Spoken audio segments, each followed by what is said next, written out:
Hello everyone, जय जगन्नाथ। आमे by the way अष्टप्रहरी देखापी दीदीर मोर प्रथम थर बेंगलोर बाहर पड़ू। 3 दिन पर्यंत अष्टप्रहरी चलती। कलश बुड़े आनी ठाकुर को बसैले, बहुत सुंदर थिला। प्रथम पाली थिला एते भीड़ नथिले। द्वितीय पाली रे वाओ एते सारा भीड़, एते लोक, ओ माय गॉड, मु तो बिलीव भी करि परलिनी। बहुत धूमधाम रे चलतिला, भजन कीर्तन चलीथिला, ठाकुर का हरिनाम जप चलतिला। बहुत सारा लोक आसतिले, बहुत मजा मस्ती चलतिला। ओडिया लोक बहुत भीड़ थिले, देखि बहुत खुशी लागिला। केते सुंदर भाबरे सजासजी चलतिला। हम ठाकुर को अति सुंदर भाबरे सजाई देछन। देखिबे तो ओ वाओ सो ब्यूटीफुल। मन आत्मा तो शांति हो गला। भजन कीर्तन तापर पुणी आम खाइबा बसिलु। खाइबा भी बहुत बढ़िया थिला। खाइबा अति सुंदर भाबरे बना हेतिला। केते सुंदर थिला, ओ वाओ।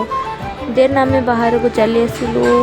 बाहर मत इच्छा है गोटे वीडियो बनवाई। देन आम वीडियो बन सारा पुणी आम बाहर को आसी चले गुले। देन आम पलि गलु। देन केते सुंदर थिला जगह।